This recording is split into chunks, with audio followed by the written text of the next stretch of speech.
fazer contato com o economista e professor da Universidade Federal do Rio de Janeiro, João Sixu. Bom dia, Sixu. Bom dia, ouvinte.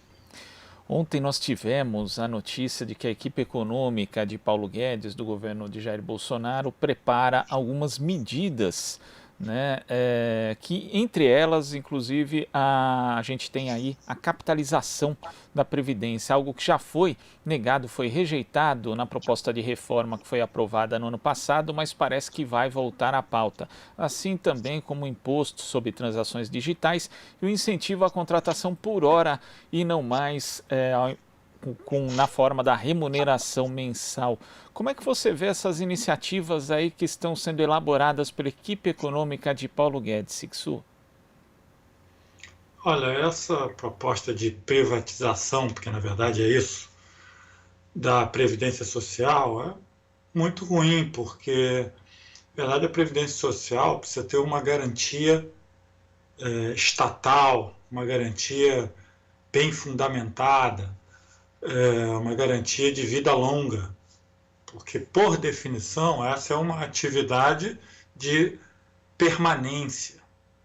Ou seja, ninguém pode entrar num sistema de previdência esperando que ele um dia possa quebrar, desaparecer ou mesmo se enfraquecer de forma demasiada. Então, o que essa proposta que ela faz, na verdade, é transferir a responsabilidade pela administração dos fundos para o setor privado.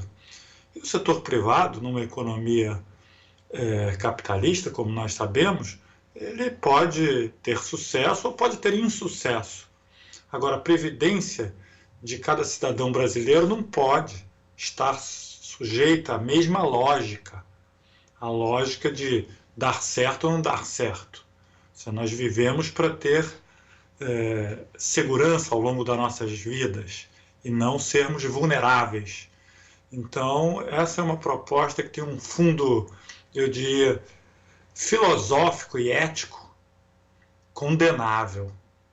Condenável.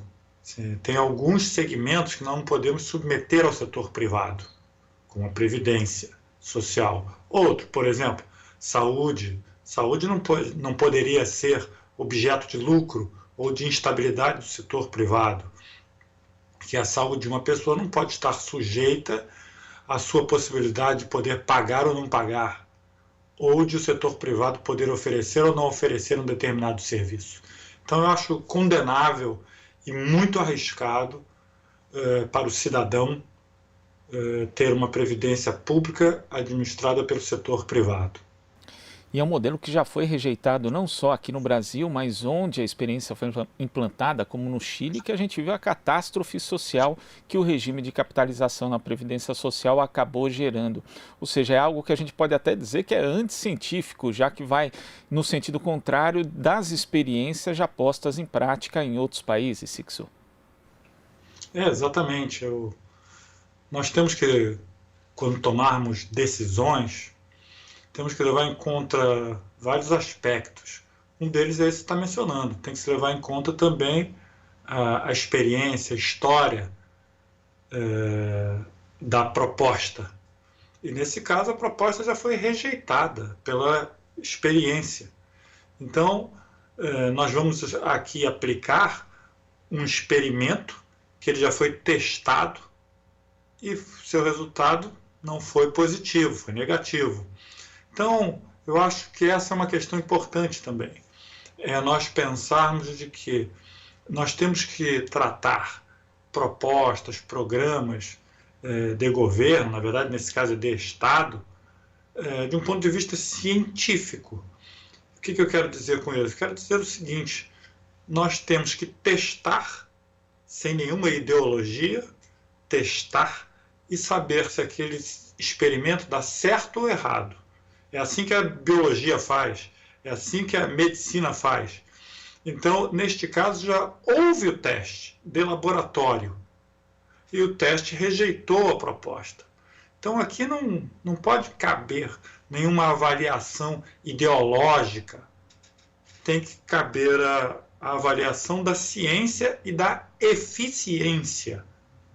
seja, algo que é eficiente ou não é. Neste caso, o experimento rejeitou a proposta. Disse, olha, isto não é eficiente, não funciona. E nesse aspecto daquilo que não funciona, o governo também, aí, segundo as notícias, né, a equipe econômica estaria preparando também um incentivo ao regime por horas trabalhadas. E isso vem num contexto de diversas propostas de redução de direitos trabalhistas. Algumas reduções, inclusive, foram efetivadas nos últimos meses, durante a pandemia, e outras estão previstas. E a argumentação é sempre aquela: é preciso desregulamentar para que possamos criar empregos, que é a mesma argumentação utilizada para aprovar lá atrás a lei da terceirização, a reforma trabalhista e outras mudanças na legislação que não criaram os empregos prometidos. E o governo insiste nisso. Quer dizer, é insistência em uma receita que não deu certo, Sixto. Eu penso aqui que essa ideia de desregulamentar cada vez mais as relações trabalhistas não tem dado resultado, né? Olha, a reforma trabalhista do ano de 2017, né, não deu resultado algum. Diziam que iam criar desastre. 2019 foi outro desastre. Agora, o desastre de 2020 pode ser atribuído à pandemia a partir do final do primeiro trimestre. Mas a questão mais fundamental é a seguinte: esse pessoal aí, eles enxergam o trabalhador como custo.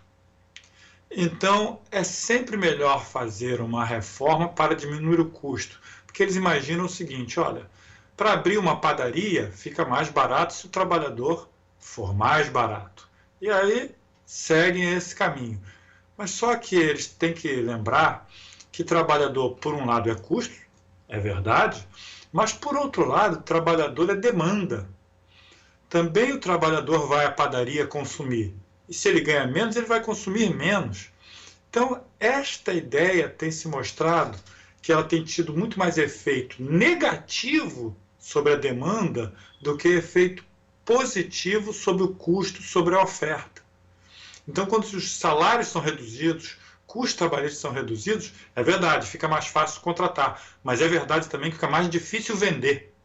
Ou seja, o dono da padaria agora tem clientes mais frágeis, com menos capacidade de consumo. Então, essa é a questão. É também uma questão aqui de analisar do ponto de vista científico. Aonde que uma redução salarial tem mais peso? É para estimular o empresário a contratar ou é para reduzir a demanda feita por consumidores? É para reduzir a demanda feita por consumidores. Medidas dessa natureza, elas enfraquecem a economia como um todo e não fortalecem como eles pensam que fazem. Mas só uma última observação: individualmente, empresários gostam muito, sabe? Dizem, agora ficou mais barato para mim. Ficou mais barato para eles, só que ficou mais barato para todos os outros também. E os consumidores deles são os empregados dos outros. E quando a gente pensa ainda no nível de desemprego altíssimo, que já vinha elevado, na verdade, antes da pandemia e agora ficou pior, a perspectiva de um mercado consumidor fica ainda mais negativa. Se a gente for pegar ainda todo o contexto, né, da crise econômica de 2015, 2016, que desde então o desemprego vem se elevando e o trabalho informal tem sido esse colchão para muitos trabalhadores, para evitar, né, justamente que as pessoas, né, para permitir que as pessoas consigam garantir sua própria sobrevivência econômica. Agora, na pandemia, a gente vê, né, segundo o estudo aqui do IBRE-FGV, que o desemprego entre os trabalhadores informais é o dobro em relação aos trabalhadores formais. Então, esse colchão aí que se formou, na verdade, está desaparecendo. Vamos ter um contingente muito grande de trabalhadores aí dispostos, né, a trabalhar na prática por qualquer salário, sob qualquer condição, Sixto.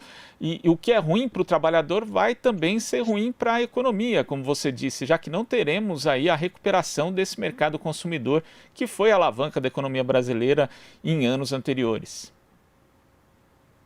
Olha, o Brasil tem uma população enorme, um mercado consumidor potencial também muito grande. Portanto, a economia brasileira é uma economia fácil de ser recuperada e de ser mantida numa situação de pleno emprego ou próximo disso. E no caso brasileiro, por exemplo, como há muitos desempregados ou subempregados, uma mera reativação, ainda que inicial, da economia já causaria um grande impacto positivo.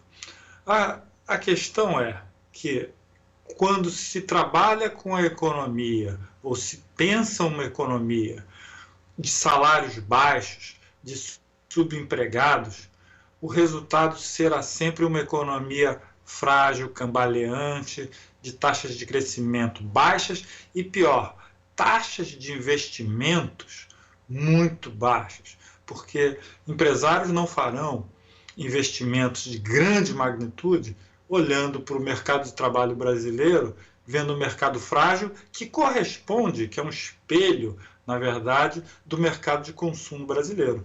Então, para fortalecer o mercado de consumo brasileiro, nós precisamos ter um mercado de trabalho muito mais forte. Então, sem fazer essa relação entre mercado de trabalho e mercado de consumo, é impossível se pensar numa economia pujante, forte, com taxas de crescimento do investimento empresarial elevadas.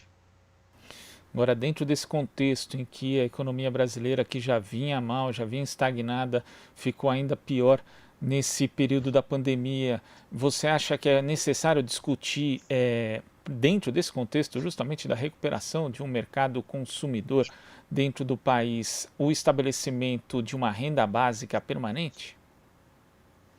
Olha, eu gosto da ideia de renda básica.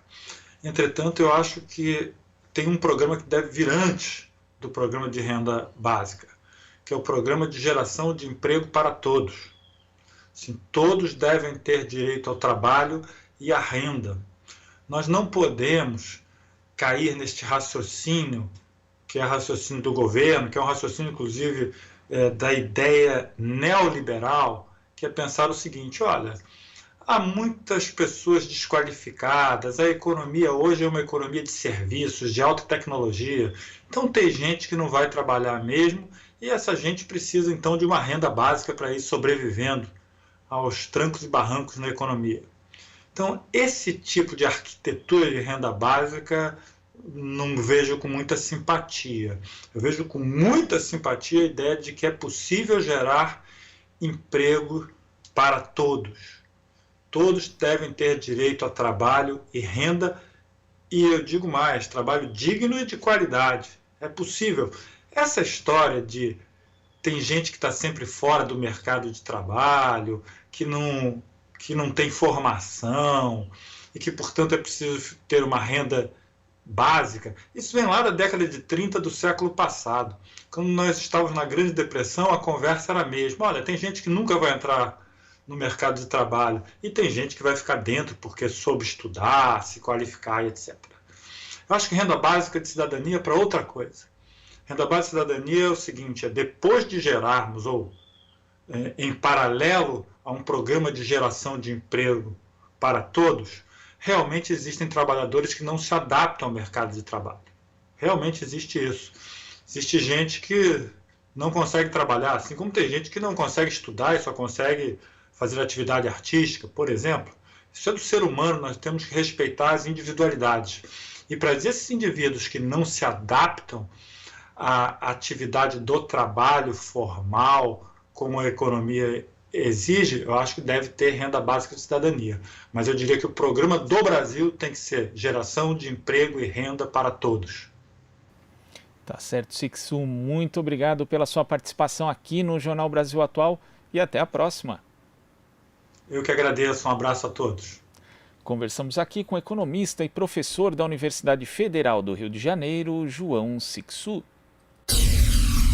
Aqui você ouve as notícias que os outros não dão. Jornal Brasil Atual.